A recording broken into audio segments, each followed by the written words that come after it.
In the grim darkness of the 41st millennium, obedience isn't a choice, it's survival. To question an order is to question the emperor himself. But what happens when a soldier refuses? When fear, faith, or madness pushes someone to say no in a universe that only knows war? In the Imperium of Man, defiance doesn't just cost your life, it condemns your soul. In the Imperium of Man, obedience is not just a virtue, it is the very oxygen that sustains its existence. Every soldier, every citizen, every priest, and every laborer is born into a universe where submission to authority is ingrained from the moment they draw breath. To question an order is not an act of logic or independence, it is an act of blasphemy. The Imperium's vast military machine, spread across millions of worlds, depends on absolute obedience to maintain order in the chaos of an uncaring galaxy. Without it, the colossal structure of human civilization would collapse into anarchy and ruin. The chain of command is sacred, and the word of a superior officer is treated as the emperor's own voice, echoing through the ranks. There are no gray areas, no space for hesitation or moral debate. To obey is to live. To disobey is to die. Within the Astra Militarum, the Imperium's vast and unending army, this iron law of obedience is enforced with fanatical precision. Soldiers are conditioned to obey before they understand, to act before they think. From the moment a recruit steps into the training fields of a regiment, their individuality is stripped away piece by piece. Their names are replaced with serial numbers, their past erased, and their future bound to service. The instructors, often veterans hardened by decades of war, crush hesitation through fear, punishment, and relentless indoctrination. The idea is simple. If a commander orders you to charge into a wall of fire, you do it without flinching, without questioning, without pause. The survival of the unit depends not on the courage of individuals, but on their collective submission to the chain of command. This concept of obedience runs deeper than mere discipline. It is almost religious. In the eyes of the Imperium, to obey one's commander is to obey the emperor himself. His will is seen as manifest through the hierarchy of command, cascading downward like divine light from the throne on Terra to the lowest trench in some forgotten war zone. To resist an order is to resist the emperor, and in a galaxy consumed by faith and fanaticism, such resistance is not merely disobedience, it is heresy. This belief is reinforced daily through sermons by regimental priests who preach that loyalty is purity and hesitation is sin. The soldiers are taught that their lives belong entirely to the Imperium, that they are instruments of divine purpose, and that their deaths will serve a cause far greater than themselves. On the battlefield, this doctrine transforms entire armies into living weapons of faith. Tens of thousands of men and women move as one, their fear buried beneath the weight of duty. Commissars, grim enforcers of imperial law, stand behind the lines, ensuring that even the faintest whisper of rebellion is silenced before it spreads. A soldier who falters is shot, not out of cruelty, but to preserve the sacred discipline that binds the regiment together. In this system, obedience becomes both armor and shackle. It protects the Imperium from chaos, but it also destroys the human spirit within those who serve it. Soldiers learn to extinguish emotion, to suppress thought, and to embrace a kind of mechanical devotion. The most dangerous enemy, they are told, is not the alien or the heretic, it is doubt. The necessity of obedience becomes starkly clear when one considers the scale of the Imperium's wars. Entire planets burn, fleets vanish in the void, and legions are consumed in the fires of endless conflict. In such chaos, hesitation is death. A single soldier refusing to advance can doom an entire formation. A junior officer questioning a command can unravel a campaign. The Imperium does not have the luxury of reflection or dissent. The galaxy itself is hostile. Xenos empires, traitorous warlords, and demonic legions press upon humanity from every side. To survive, The Imperium must function as one mind, one will, one machine, unyielding, unquestioning, absolute. And yet, beneath this facade of unity, there is fear. Not only the fear of death, but of failure, of punishment, of disgrace in the eyes of one's superiors. The system ensures that obedience is not born from loyalty alone, but from terror. A guardsman knows that if he disobeys, the commissar's bolt pistol will end him before the enemy ever has the chance. This fear is deliberate, cultivated, and maintained through generations. The Imperium does not trust reason, it trusts fear. Fear keeps men in line. Fear keeps worlds from rebellion. Fear, they believe, keeps the galaxy from descending into madness. But obedience in the Imperium is not limited to the battlefield. It seeps into every layer of life, from the hives of countless cities to the void ships that drift between the stars. Administratum clerks obey their superiors' orders, even if it means dooming entire populations through bureaucratic oversight. Planetary governors follow decrees they barely comprehend, knowing that deviation could bring the wrath of the Inquisition. Tech priests obey the dogma of the machine god, never daring to question the rituals that keep ancient technology alive. It is a culture where obedience replaces thought, where action replaces intention, and where the cost of disobedience is always higher than the cost of ignorance. This conditioning begins in childhood. On Imperial worlds, schools, churches, and even families teach submission to authority as the highest moral good. Children are told that their only value lies in service.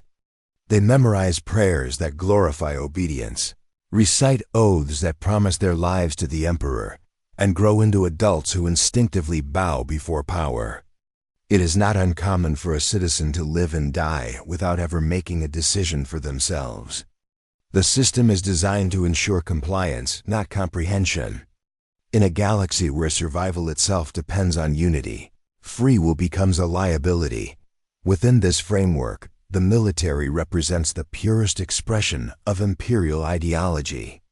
A regiment is a microcosm of the Imperium itself, a machine of flesh and faith that exists only to obey. The officers command, the soldiers execute, and the commissars ensure that fear keeps the gears turning. Even in death, obedience is demanded. Soldiers who fall in battle are celebrated not for their courage, but for their loyalty. Their names are inscribed in memorials as examples of perfect servitude. Disobedience, on the other hand, erases existence. A soldier who defies an order is not simply killed. Their name is purged, their record destroyed, their memory damned. It is as though they never existed at all. This absolute command structure, however, has a deeper consequence. It creates a moral vacuum in which atrocities can flourish without question. When obedience becomes sacred, cruelty becomes justified. Entire populations can be exterminated because a general gives the order. Planets can be bombarded into ash because protocol demands it. Soldiers who obey such commands are not viewed as murderers, but as faithful servants of the Emperor. The responsibility dissolves upward, disappearing into the faceless bureaucracy of imperial command. The soldier learns not to ask why, only how. This blind loyalty ensures stability but erases morality. It is both the Imperium's greatest strength and its greatest curse. The iron law of obedience is thus both a shield and a chain. It protects humanity from the horrors beyond its borders, but it also imprisons the soul within a cage of fear and duty. Every command, every order, every shouted for the Emperor, is both a battle cry and a prayer, a plea for meaning in a universe where disobedience means damnation. For the soldiers of the Imperium, there is no distinction between faith and obedience. The Emperor commands, and they obey. That is all they know, all they are allowed to be. In the Imperium of Man, the concept of refusal does not truly exist. Orders are not suggestions, nor are they commands in the mortal sense. They are divine decrees handed down through the hierarchy of Power that stretches from the emperor's golden throne to the lowest trench in a nameless war zone. When a soldier refuses an order, it is not seen as an act of courage or defiance, but as a spiritual disease, a contagion that must be cut out before it spreads. This is where the commissariat comes in, the ever-present embodiment of imperial authority and judgment. To the common soldier, the commissar is both savior and executioner, priest and executioner's blade. Their presence on the battlefield is not merely to inspire courage, but to ensure that obedience remains absolute. The commissariat is the beating heart of fear that keeps the Imperium's armies marching even when all hope is lost. A commissar's role begins long before the first shot is fired. From the moment a regiment is raised, a commissar is assigned to it, a watchful eye hidden among the ranks. They study every officer, every trooper, every whisper of discontent. They know who hesitates, who doubts, who questions. Their training is designed to make them immune to fear, pity, or personal attachment. They do not see soldiers as men or women, but as cogs in a divine machine that must turn without flaw. To them, mercy is treason. Compassion is weakness. Their purpose is not only to punish disobedience, but to annihilate the very possibility of it. The moment hesitation appears, the commissar acts. A single bolt round, a single example, is often enough to silence 1,000 thoughts of rebellion. To refuse an order in front of a commissar is to sign your death warrant instantly. There is no trial, no plea for understanding, no chance for redemption. The bolt pistol speaks with the emperor's authority, and its judgment is absolute. The commissar's execution is both punishment and lesson. The soldiers around the fallen man do not mourn him. They fear him. They are reminded that the emperor watches through the eyes of the commissar, that every heartbeat of hesitation is a betrayal. The silence that follows such an execution is heavy, sacred, unbreakable. It is the sound of obedience reforged through terror, yet the power of the commissariat extends far beyond the battlefield. Their authority is total, overriding even that of commanding officers. If a general falters or gives an order deemed cowardly or heretical, the commissar has the right and the duty to execute them on the spot and assume command. The chain of command is sacred, but the faith behind it is more sacred still. In this way, the commissar becomes the living embodiment of the emperor's will, ensuring that no one, no matter how powerful, escapes judgment. There are countless stories whispered among the ranks of commissars turning their guns on commanders who ordered retreat, of regiments being purged because they hesitated to advance, of worlds cleansed in fire because they questioned the demands of Terra. These tales are not told as warning, they are told as scripture. The fear of the commissariat is a weapon more potent than any lascan or tank. It binds men together in a unity forged not by love or loyalty, but by the knowledge that to falter is to die. The soldiers of the Astra Militarum march not because they believe victory is possible, but because they know the alternative is immediate death. Even when surrounded, outnumbered, or doomed, they fight on, driven by the cold certainty that turning back means facing the commissar's bolt pistol instead of the enemy's guns. In this way, the Imperium transforms fear into faith and obedience into salvation. The soldier learns that there is no greater honor than to die following an order, no greater sin than to hesitate in carrying it out, but to truly understand the power of the commissariat, one must understand the psychology of refusal. In the Imperium, every man and woman is conditioned to obey from birth, yet war has a way of testing even the most loyal hearts. There are moments when instinct rebels against command, when a soldier sees certain death ahead and their body refuses to move. It is in these moments that the commissar's gaze becomes heavier than the enemy's fire. The fear of that black uniformed figure, standing tall amid the chaos, is enough to override reason itself. The human mind can be broken by terror, but the commissariat ensures that the will to obey always survives the breaking. Soldiers learn to suppress self-preservation entirely, to trade instinct for discipline, and to equate disobedience with spiritual damnation. The punishment for refusal is more than physical death, it is symbolic annihilation. When a soldier refuses an order, they are erased from the record, their names struck from rolls, their identity scrubbed from existence. Their family back home will receive no notice, no honor, no memory. It is as though they never lived at all. For the Imperium, this erasure serves a purpose far deeper than deterrence. It preserves the illusion of perfect obedience. In official records, regiments do not falter, commanders do not disobey, and orders are never questioned. History is written by those who follow orders to the end, and those who refuse vanish into the dark between pages. There are, however, rare instances when the line between refusal and faith blurs. Some soldiers refuse orders not out of cowardice but conviction, when an officer's command seems to contradict the emperor's divine will. In these moments, the commissar faces a paradox. Is it disobedience to reject a flawed human order in service of the emperor's higher truth? The answer depends entirely on who survives to tell the story. If the disobedient act leads to victory, it may be rewritten as divine inspiration. If it leads to failure, it becomes heresy. The commissar decides which truth the Imperium will remember, and their word is law.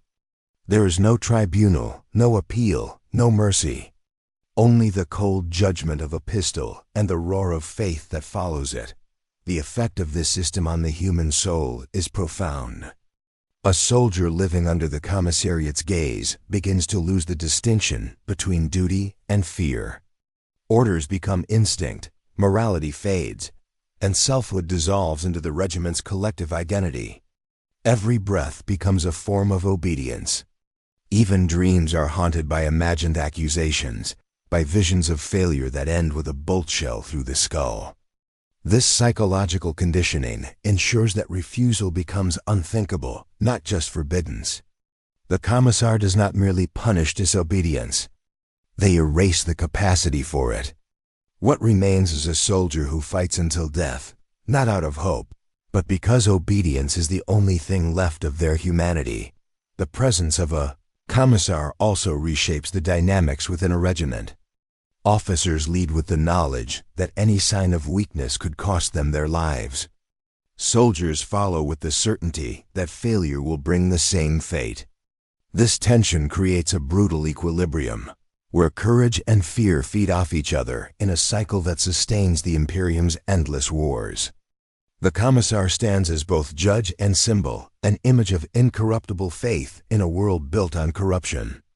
They are hated and revered in equal measure, feared as executioners yet trusted as guardians of purity. To the Imperium, this contradiction is perfection. A commissar does not seek love, only results. Across the galaxy, their legend grows in blood and silence. Taili's spread of commissars standing atop the corpses of their regiments, bolt pistol smoking, faces calm and eyes cold as they proclaim that the Emperor's will has been done. They are not remembered for mercy, but for ensuring that even in death, order was preserved. For the Imperium, this is the ultimate victory, not survival, not triumph, but unbroken obedience in the face of oblivion. The commissariat ensures that when the history of the Imperium is written, it will be a record of perfect devotion, unmarred by the stain of refusal. There are moments on the battlefield when even the most loyal soldier hesitates. The air is thick with smoke and screams, the ground shakes beneath the weight of artillery, and the taste of metal fills the lungs. In that instant of human weakness, when instinct cries out to run, to hide, to live, the machinery of the Imperium turns its cold eye upon the soul. It is not enough for a soldier to die for the Emperor. They must do so without fear, without doubt, without hesitation. And yet fear is always there, waiting in the shadows of the mind. The Imperium knows this truth intimately, and it has learned to weaponize it. Fear becomes not an enemy to be conquered, but a tool to be shaped, sharpened, and driven into the hearts of its soldiers until obedience becomes their only refuge. Before execution comes the torment. The refusal of an order, the faltering of courage, even the flicker of hesitation, these are not met with immediate death. Death is too merciful. The Imperium demands something more useful, something that ensures the lesson burns deeper than the flesh. A soldier accused of cowardice or insubordination is subjected to rituals of psychological destruction designed to strip away all pride, all self, all resistance. They are dragged before their comrades, forced to kneel in the mud, their head bowed not in dignity, but in shame. The commissar or officer does not simply condemn them, they dismantle them, word by word, accusation by accusation, until the condemned becomes a living warning to the rest. The speech is always the same, repeated across 1,000,000 battlefields with mechanical precision. You have failed the Emperor. You have failed your regiment. You have failed humanity itself. The words are not meant to judge, they are meant to hollow. Around the trembling soldier, their brothers and sisters in arms stand silent, eyes fixed forward, not daring to blink. To look away is to share in the guilt. The condemned can feel the weight of that silence pressing upon them, crushing their chest tighter than any noose. Fear seeps into every heart present, but it is not the fear of death, it is the fear of shame. The fear of being seen as the weak link in the Emperor's chain. Before the final act, the condemned is often given one last chance to redeem themselves, not through words, but through action. Sometimes they are ordered to lead a suicidal charge against impossible odds, a mission from which no return is expected. If they survive, their name may be cleansed, but few ever do. More often, they are made to watch as others die because of their hesitation. Their punishment becomes a living mirror of their failure. The Imperium understands that physical pain fades, but the mind can be broken in ways that never heal. The psychological torment is not cruelty for its own sake, it is control distilled into its purest form. This torment takes many shapes. In some regiments, the condemned are imprisoned in sensory deprivation cells, left in silence and darkness for days, until their own heartbeat becomes unbearable. In others, they are paraded through the lines wearing chains, forced to recite prayers of repentance as their comrades spit at their feet. On Hive worlds, public executions are broadcast across entire sectors, the faces of the disobedient displayed as examples of what happens to those who fail in their duty. Even their families, if they still live, are shamed, their records branded with the mark of cowardice. The punishment is designed not merely to destroy one man, but to infect every observer with dread. The commissariat and ecclesiarchy both play their part in this ritual. The priests call it purification through suffering. They preach that fear cleanses the soul, that agony burns away weakness, and that pain is a gift from the Emperor himself. To a broken soldier, these words are poison wrapped in prayer. Every scream becomes an offering, every sob a hymn. The mind begins to collapse under the contradiction, pain as salvation, death as duty, fear as faith. The Imperium builds its soldiers not by giving them strength, but by teaching them to fear failure more than death. It is this inversion of instinct that keeps the armies of mankind marching through the fires of hell without question. Fear, once internalized, becomes self-sustaining. A soldier who has witnessed the execution of a comrade learns the lesson in their bones. They dream of the bolt pistol's roar, the splatter of blood, the silence that follows. They wake with the image still burning behind their eyelids, and in that moment, their loyalty hardens. They no longer fight for victory, they fight to avoid the terror of being the next example. The psychological conditioning works with cruel precision. The soldier's mind begins to associate obedience with safety, even in the face of certain death. The command to charge into a storm of gunfire becomes a relief compared to the thought of defying it. The fear is not limited to soldiers. Officers, too, live under the constant threat of the commissar's gaze. A single misjudged order, a hesitation in speech, or even an expression of doubt can lead to an accusation of incompetence or treachery. Some officers take their own lives before the commissar can pass judgment, choosing death on their own terms rather than face public disgrace. The result is a chain of command built on trembling devotion, where loyalty is maintained not by trust but by terror. Every order is given with the awareness that failure will not be forgiven, that hesitation will not be forgotten, and that the emperor's gaze, through the eyes of the commissariat, misses nothing. In the grim hierarchy of the Imperium, even the execution itself is a ritual of psychological warfare. The condemned are not simply killed, they are made into a spectacle. The commissar's words ring out above the chaos of battle, carrying across vox channels and loudspeakers, echoing through the dust and fire. The moment the trigger is pulled, the message is sent. Disobedience dies swiftly. The soldiers who witness it feel both horror and reassurance, the horror of what could happen to them, and the reassurance that the system is still intact, that order still reigns amid the madness. The bolt round becomes a punctuation mark in the story of obedience, written in blood and smoke, but the true cruelty of the Imperium system lies in how it transforms fear into faith. Over time, the soldier begins to believe that the pain and the terror are necessary, even holy. The teachings of the ecclesiarchy merge with the indoctrination of the commissariat, until the distinction between devotion and dread disappears completely. To obey is to be pure. To suffer is to be cleansed. To fear is to understand the emperor's love. The soldier no longer sees execution as punishment, but as a form of redemption for those who falter. This twisted theology ensures that even death becomes a tool of obedience. In the rare quiet moments between battles, the soldiers reflect not on the enemy they face, but on the judgment that awaits them should they fail. The sound of a commissar's boots on the gravel can send shivers through a camp.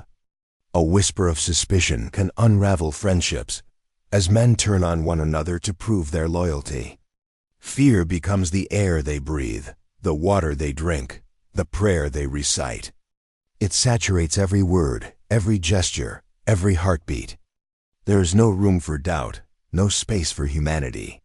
The psychological torment is so complete that even in their final moments, when death is certain, most soldiers die not cursing the system that broke them, but thanking the emperor for giving them a chance to serve one last time. What remains after such torment is not a man or woman in the traditional sense, but something else, something reshaped, hollowed, and filled with faith and fear in equal measure. The Imperium does not need heroes. It needs tools that do not waver.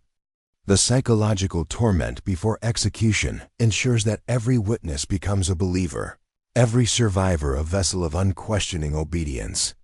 The lesson is carved into their souls as deep as any wound. The soldier learns that in the eyes of the Imperium, fear is not weakness, it is proof of devotion. The Imperium of Man is built on stories of obedience, but it is haunted by the rare moments when men and women defy that order. Those who refuse to follow, those who question, those who hesitate in the face of impossible commands, they do not simply vanish into oblivion. Their fates are recorded in whispers, studied by the commissariat, twisted by propaganda, and sometimes sanctified by faith. Each case of defiance is dissected like a sacred text, examined to understand where the chain of command failed, and how faith might be reforged through fear or redemption. The Imperium does not allow disobedience to exist unexamined. Every heretic, deserter, and supposed martyr becomes a tool, a lesson written in blood for future generations to obey more perfectly. Among the countless worlds of the Imperium, stories of defiance follow familiar patterns. A guardsman refuses to advance when ordered into certain death. A junior officer questions the sanity of a superior's command.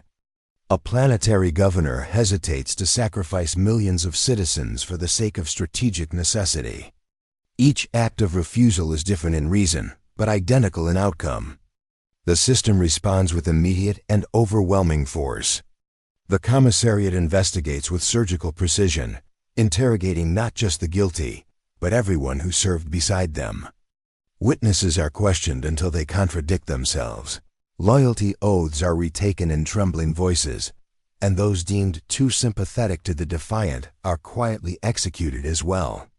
The Imperium believes that disobedience spreads like infection, and so it is burned out completely. No matter the cost, the first classification of such defiance is always heresy. To refuse an order is to challenge the Emperor's will as expressed through his chosen representatives. This is not simply disobedience, it is a form of rebellion against divinity itself. Heretics are not merely shot.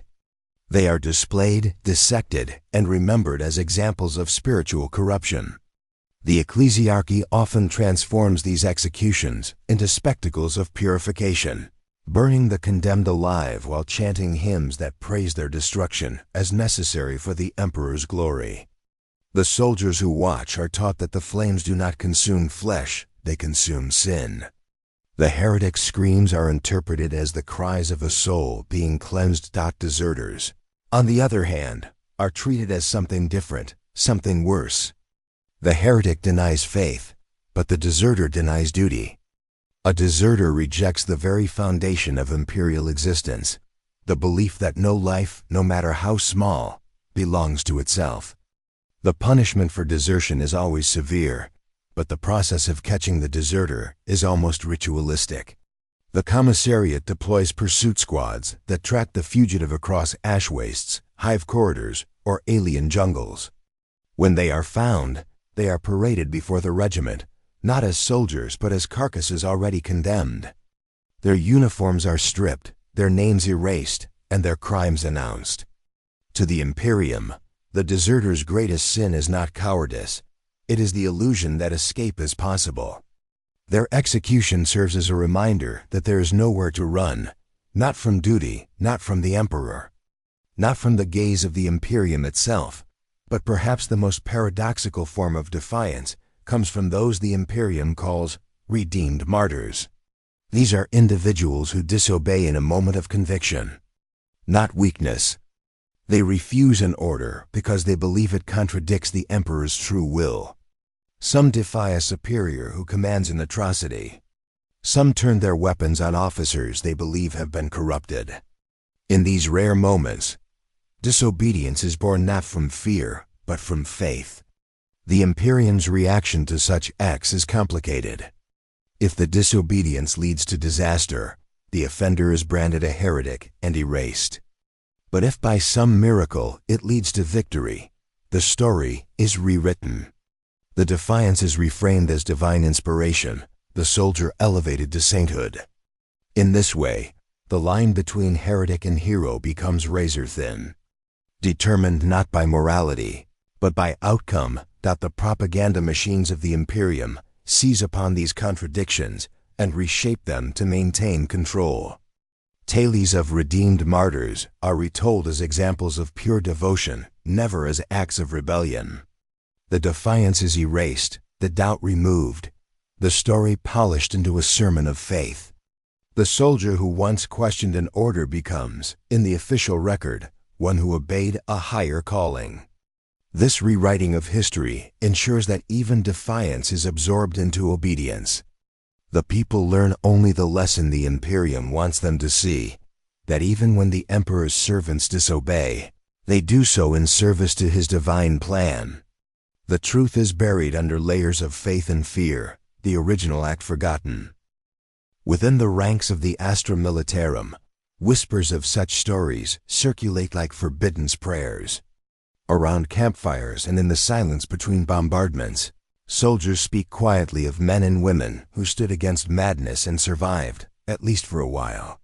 They talk of commissars who turned their guns on corrupt generals, of officers who refused to slaughter civilians, of soldiers who abandoned hopeless positions to save their comrades. These stories spread like ghosts, always unnamed, always half-believed. For many soldiers, they serve as a quiet comfort, proof that even in a universe ruled by tyranny, some sparks of conscience still exist. For the commissariat, these whispers are dangerous infections to be stamped out. Any soldier caught telling such tales risks, the same fate as those who inspired them. The archives of the Inquisition contain countless records of these acts of refusal, though few ever see the light of day. The Ordo Hereticus studies them to understand the patterns of rebellion, dissecting the psychology of disobedience to strengthen future conditioning. To them, these records are not tragedies but data. They measure how long it takes for a regiment to fracture under moral pressure, how quickly fear reasserts control after an execution, how many voices of dissent must be silenced to restore discipline. In the Imperium, even rebellion is quantified, analyzed, and transformed into another mechanism of control. Yet there are times when the defiant are not destroyed immediately. Some are broken instead, reshaped into instruments of propaganda. A captured deserter might be publicly pardoned only to be sent on a suicide mission. A condemned heretic might be granted redemption through servitude in a penal legion, fighting without armor or weapons, their bodies fitted with explosive collars. These soldiers, stripped of everything, march into battle knowing their only hope for forgiveness is death. The Imperium calls them martyrs in advance. They are paraded before the army as living warnings, reminders that even redemption in the Imperium comes through suffering and submission. Every act of defiance, no matter how small, is consumed by the system and converted into fuel for its continuation. The commissariat ensures that no rebellion remains pure, no protest unpunished, no conscience unbroken. Yet the very existence of these cases reveals the cracks in the armor of the Imperium. Beneath all the indoctrination and fear, the human spirit still struggles to assert itself. Sometimes, for a brief moment, a soldier remembers what it means to be human, to question, to doubt, to refuse blind cruelty. But in the Imperium, humanity itself is treason. The tragedy of these stories lies in how they are remembered. A heretic's last words are twisted into confession. A deserter's escape becomes a tale of cowardice. A martyr's rebellion is rewritten as faith. The truth dissolves under the weight of the Imperium's propaganda, leaving behind only what the ecclesiarchy chooses to sanctify. The galaxy moves on. The machine grinds forward, and the names of the defiant are lost to the void. Only the echoes remain, carried in whispers from one generation of soldiers to the next, tales of forbidden courage that survive in the darkness between battles. Faith in the Imperium is not a matter of choice. It is the foundation upon which every thought and action rests. From birth, every citizen is taught that the Emperor is the source of all life, all order, all meaning. His will shapes reality itself, and to doubt him is to invite chaos. Yet within the endless hierarchy of command, faith becomes entangled with obedience, and obedience with survival. What happens when those two collide, when a soldier's loyalty to the Emperor demands defiance against a mortal superior? This is the paradox that haunts the Imperium's soul. A question so dangerous that few dare to even think it aloud.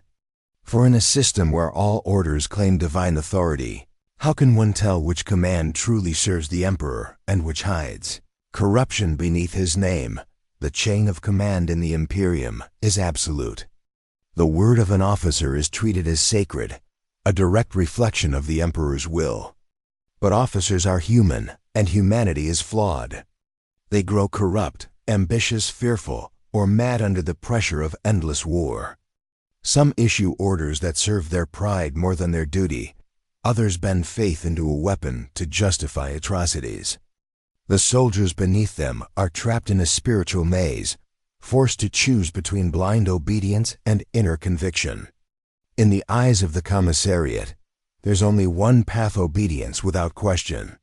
Yet within the hearts of some, there burns a quiet, forbidden truth, that the Emperor's will is not always the same as the will of those who claim to speak for him. This tension is the heart of the paradox of faith. A soldier might believe with all their soul in the Emperor's divinity, and yet doubt the command of a superior who misuses that divine name. The Imperium leaves no room for such distinctions. To question an officer is to question the chain of command, and by extension, the Emperor himself. Thus, even moral clarity becomes heresy. In this way, faith is transformed from a guiding light into a weapon that enforces obedience. The priests of the ecclesiarchy preach that the emperor's plan is beyond mortal comprehension. To understand is to doubt, they say. And to doubt is to sin.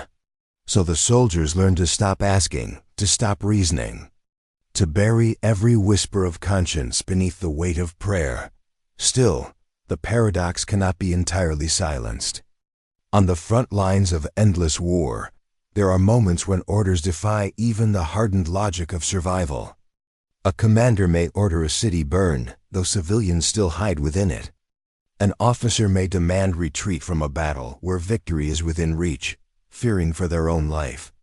A priest may declare an entire regiment tainted by heresy simply to preserve their own authority.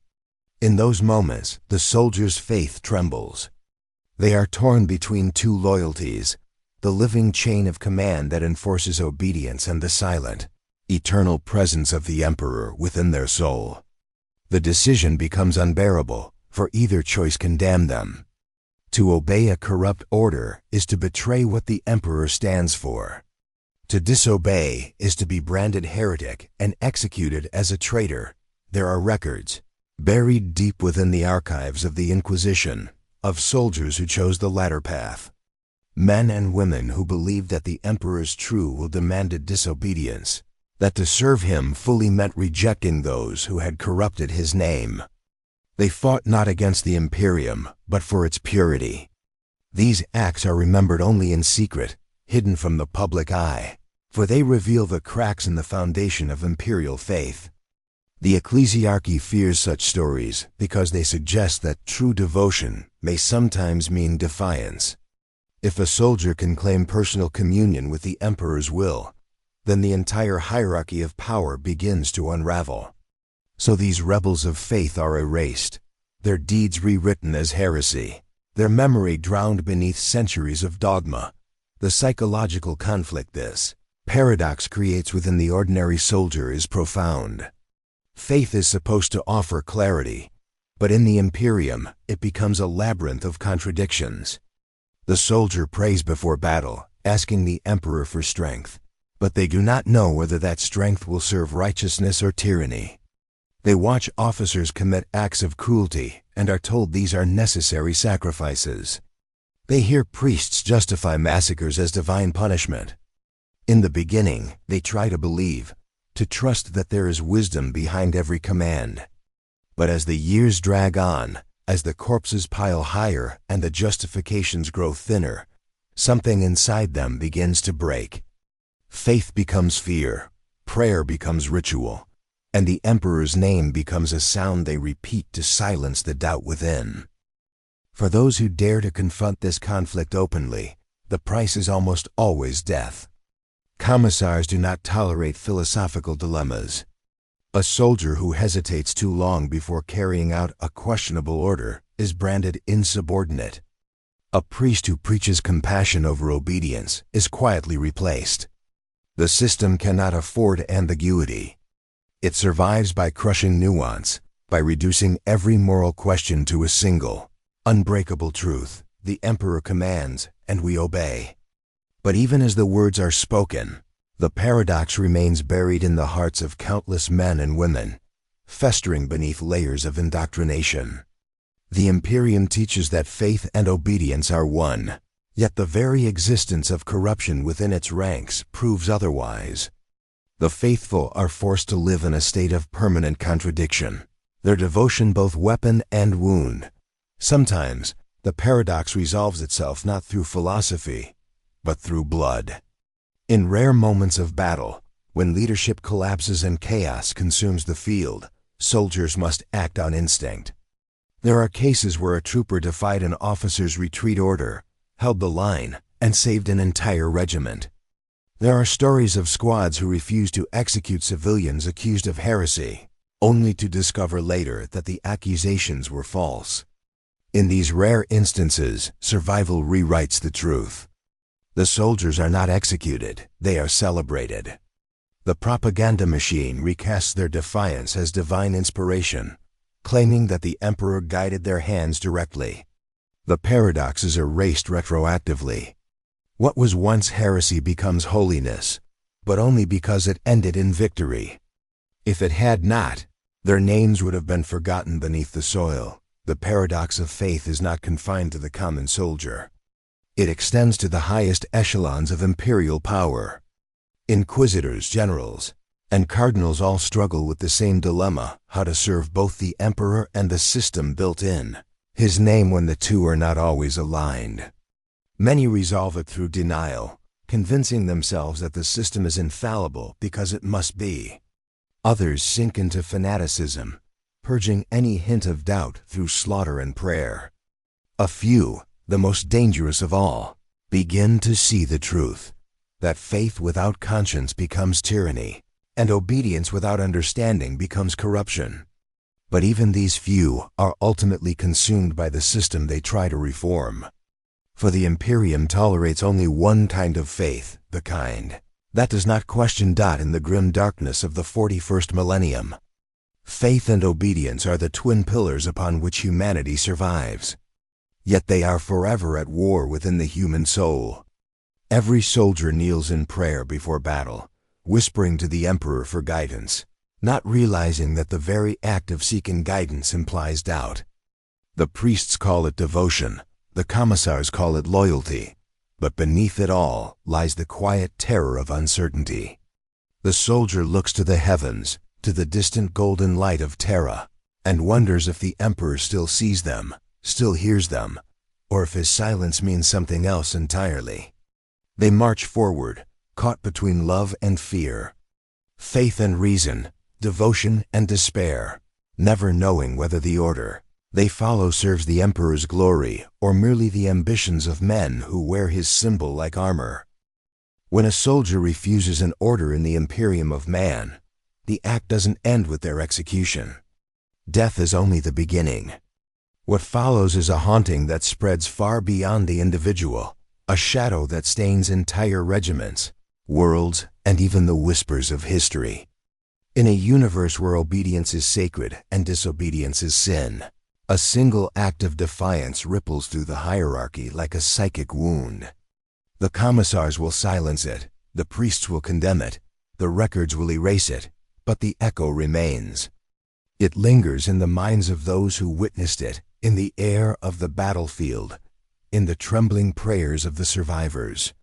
The Imperium thrives on control, and when control is broken, even for a moment, the illusion of unity begins to fracture. For the soldiers who survive such moments, the aftermath is a quiet kind of torment. They may live, but something inside them shifts irreversibly. They carry the memory of that defiance, the fear, the uncertainty, the strange pulse of forbidden courage that came before the inevitable punishment.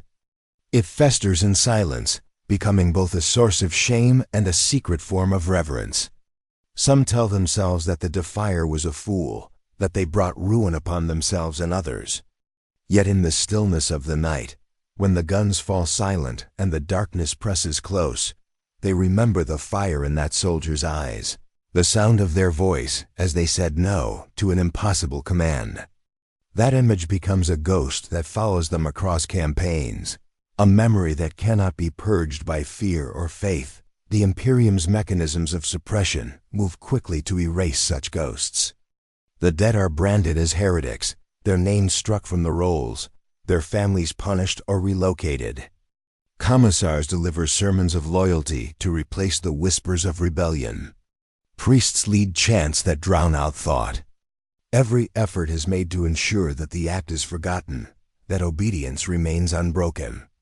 Yet suppression has a strange way of amplifying the forbiddance. The more an event is denied, the more it seeps into the subconscious of the collective. Soldiers begin to dream of the defier, sometimes seeing their face among the dead, sometimes hearing their voice in the static of Vox transmissions. On distant battlefields, where reality bends and the warp bleeds into the material, those dreams begin to feel real in some regiments. The memory becomes a curse. Accidents increase, morale collapses, and rumors of haunted squads spread through the ranks. Superstition takes root. and the defier's spirit becomes both warning and prophecy. Some whisper that such souls do not die, that the Emperor himself takes them, either to punish or to bless. In the madness of endless war, such tales gain power. A heretic in one version becomes a saint in another. A coward's refusal becomes divine insight. The truth is irrelevant. What matters is the story, and the story cannot be controlled. Every act of disobedience plants a seed of possibility, however small. In a universe that claims all choice is gone among the ranks of the commissariat, this unseen contagion of memory is the most feared. They understand that one soldier's defiance can do more damage than an entire enemy offensive.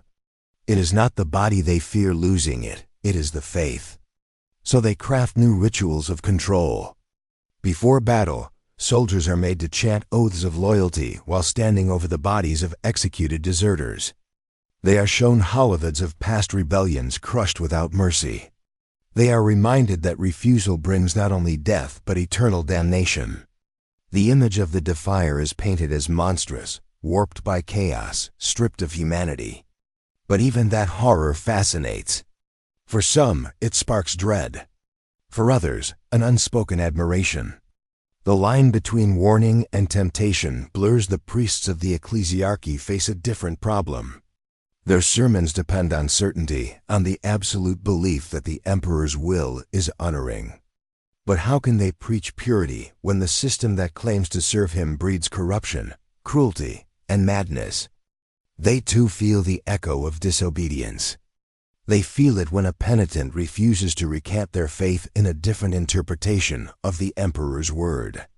They feel it when a martyr dies proclaiming that the emperor speaks to them directly, without the need for priest or hierarchy. In these moments, even the preachers falter. They bury their doubts beneath ritual, but the shadow lingers. The paradox spreads from the soldier's act to the pulpit itself, undermining the very foundations of the faith that sustains the Imperium. In the wider machine of imperial bureaucracy, the repercussions take a more subtle form. Reports are falsified, records rewritten, entire events reclassified under convenient labels like insubordination due to stress exposure or warp-induced psychosis. Truth becomes administrative noise. But history has a way of surviving, even within lies. Somewhere in the archives of the Adeptus Administratum, in the millions of data stacks that line forgotten catacombs, fragments remain. A name misspelled. A combat log that ends mid-sentence. A censored report that still contains one line too many. These fragments are found by the curious, the heretical, or the desperate people who begin to piece together stories that were never meant to be told.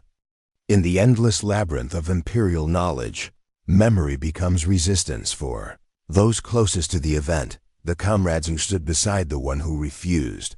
The haunting is personal. They dream of what could have been. They imagine alternate paths where the defier was right, where the order was indeed madness, and where refusal might have saved them all. They cannot speak these thoughts aloud for fear of execution, so they keep them buried. The guilt becomes ritualized. Before battle, they whisper extra prayers, light candles in secret, or leave offerings where their comrade died. Over time, these private acts accumulate. The ghost of disobedience becomes a cult of remembrance, small and hidden but impossible to eradicate. It is not rebellion in open form, it is a quiet, enduring defiance that hides beneath the surface of devotion on some worlds. Where repression is especially brutal, these memories evolve into myths.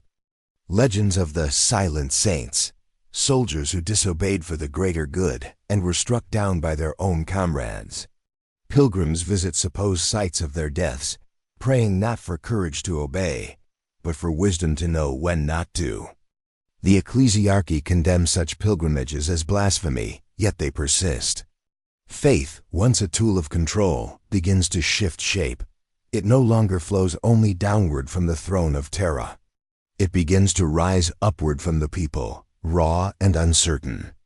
The Imperium cannot kill this kind of faith, because it is born from suffering and silence, not from doctrine. It is the faith of those who saw the truth and paid for it with their lives. Sometimes, the echo of defiance transcends even death. In the Imperium, where souls are torn and reshaped by emotion, the psychic weight of rebellion leaves scars. Some say that when a soldier dies for disobedience, their spirit lingers in the warp, screaming in eternal conflict between guilt and righteousness. Others whisper that such spirits become vengeful, guiding the living toward acts of conscience in moments of despair. There are rare reports from sanctioned psychers who claim to have seen visions of these figures, shadows of light in the darkness. Neither demon nor angel, bound to humanity by the unbreakable chain of remorse, the haunting aftermath of refusal becomes a pattern that repeats across centuries, across wars, across entire sectors. It never stops because the cause never changes. The system demands perfection from imperfect beings. Every time a soldier refuses, the Imperium must rewrite the world to preserve the illusion that obedience is unbroken. Yet each rewriting leaves behind traces, cracks, and murmurs. And within those cracks, humanity breathes. For all its machinery, faith, and terror, the Imperium is still built by human hands, and human hearts remember. They remember the one who stood against the tide, who spoke when silence was safer, who dared to see the Emperor not as a distant god, but as the last mirror of what it means to be truly human in a universe that has forgotten what humanity is.